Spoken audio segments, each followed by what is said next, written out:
Ó Rainha do inteiro universo, coroada de excelsa luz, juntai o que está disperso no reino de Jesus.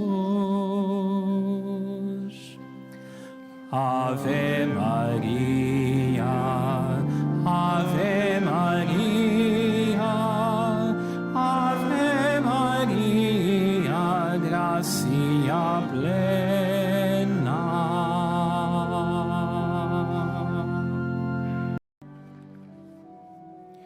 O Senhor esteja convosco. Ele está no meio de nós. Evangelho de nosso Senhor Jesus Cristo, segundo São Marcos. Glória a vós, Senhor. Naquele tempo, Jesus saiu da sinagoga e foi com Tiago e João à casa de Simão e André. A sogra de Simão estava de cama com febre e logo lhe falaram dela. Jesus aproximou-se, tomou-a pela mão e levantou-a. A febre deixou-a e ela começou a servi-los. Ao cair da tarde, já depois do sol posto, trouxeram-lhe todos os doentes e possessos, e a cidade inteira ficou reunida diante da porta. Jesus curou muitas pessoas que eram atormentadas por várias doenças e expulsou muitos demônios, mas não deixava que os demônios falassem, porque sabiam quem ele era. De manhã, muito cedo, levantou-se e saiu. Retirou-se para um sítio ermo e aí começou a orar. Simão e os companheiros foram à procura dele e, quando o encontraram, disseram-lhe: todos te procuram. Ele respondeu-lhes: vamos a outros lugares, às povoações vizinhas, a fim de pregar aí também, porque foi para isso que eu vim. E foi por toda a Galileia, pregando nas sinagogas e expulsando os demônios. Palavra da salvação. Glória a vós, Senhor.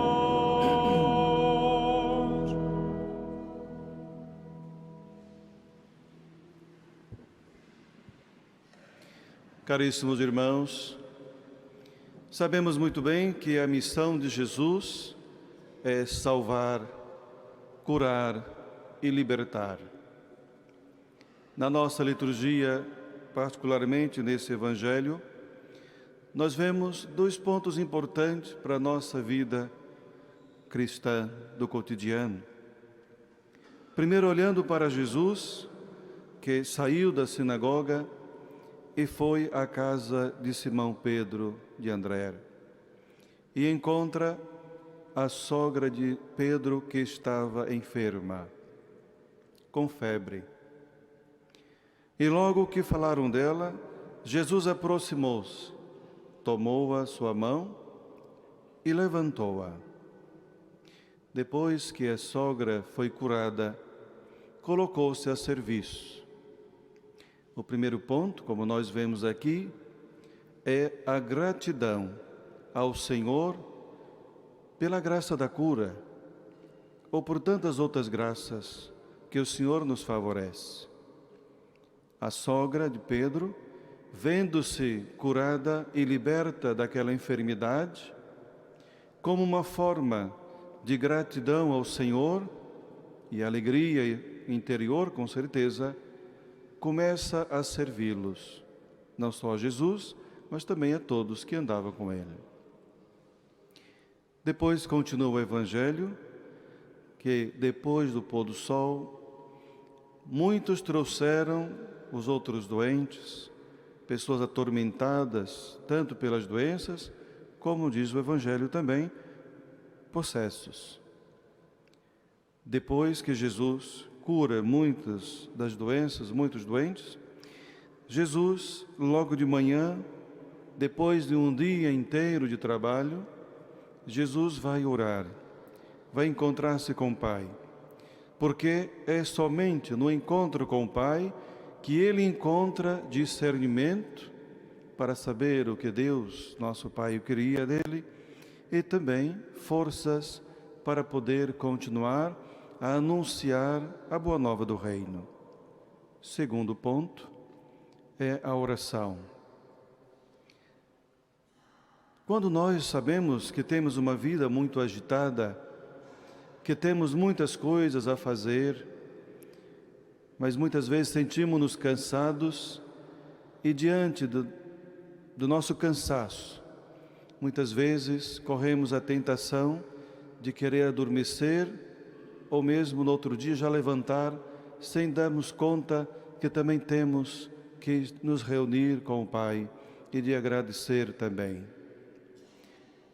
Como falei da gratidão e agora da oração como um encontro que ilumina toda a vida, não podemos, como cristãos, viver uma vida sem a intimidade e a comunhão com Deus, através da oração, através da Eucaristia e da sua palavra. Porque a sua palavra, assim como a Eucaristia e a oração, são elementos muito importantes que nos fortalecem para viver a cada dia e enfrentar os desafios que a própria vida se manifesta, que nós já sabemos. Jesus, mesmo depois de tanto trabalho, de tanta gente ao seu redor, de tantas graças favorecidas, Jesus continua a dizer: é necessário irmos para outras aldeias, para outras povoações, para também lá anunciar a boa nova do reino. Aqui nós também vemos uma necessidade de uma missão constante. Quando Jesus subiu ao céu, Jesus deu aos seus discípulos e a nós, obviamente, como batizados, se nos consideramos discípulos do Senhor, a também sermos continuadores da obra salvífica de Cristo. Também fazer com que o reino de Deus aconteça, anunciar a boa nova do reino de Deus. Então, não é somente onde nós nos encontramos, não é somente na igreja, mas para além da igreja, muro, das paredes e tudo. Levar a boa nova do reino de Deus para tantos, particularmente, que vivem tristes e sem esperança. Um cristão não pode viver triste. Sabemos que temos momentos na nossa vida que nos entristece. Sabemos que quando perdemos um ente querido, quando algo não dá certo na nossa vida, e assim outras coisas, situações, sabemos que nós nos sentimos tristes e abatidos.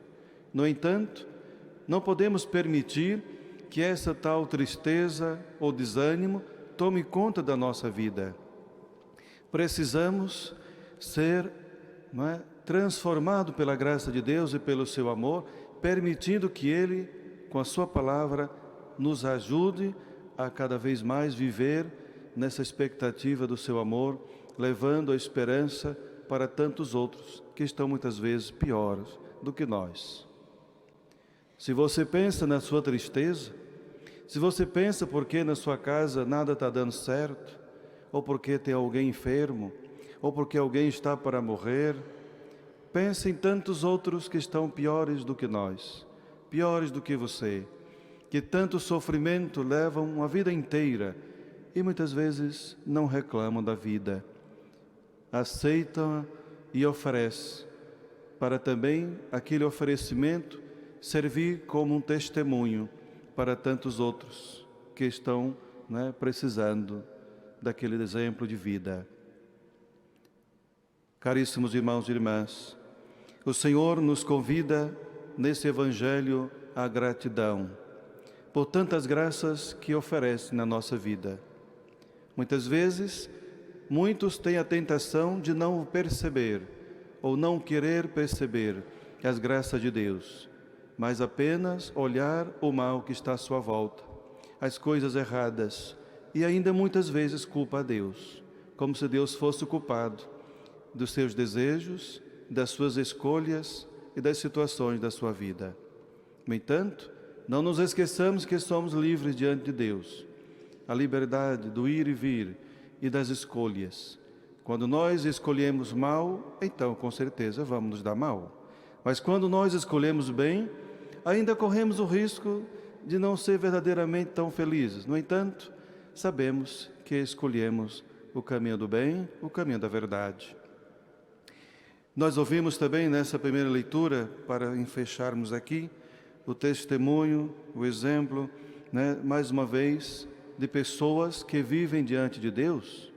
Aqui temos Eli e temos Samuel, o futuro profeta, sacerdote e juiz, que foi oferecido ao templo, ao Senhor, pela sua mãe, pelo fato de ter alcançado a graça da maternidade. Samuel cresceu diante do Senhor, diante da arca de Deus, no templo, sendo ensinado e orientado por Eli, mas ainda não conhecia o Senhor. Era muito pequeno, e dizia o texto bíblico que naquela altura o Senhor raramente se manifestava, mas chegou o momento de um chamamento especial para esse menino que vivia no templo. Samuel, Samuel.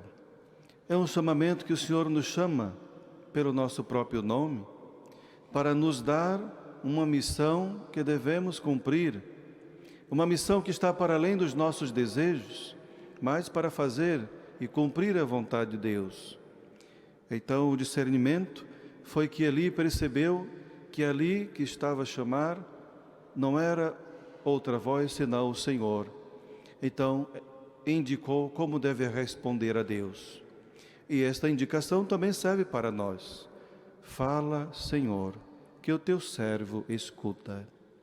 Se colocar diante do Senhor como servo, se colocar diante do Senhor como alguém disponível, tanto como Maria, como tantos outros santos e tantas outras pessoas que dão sim ao Senhor todos os dias. Estar atento.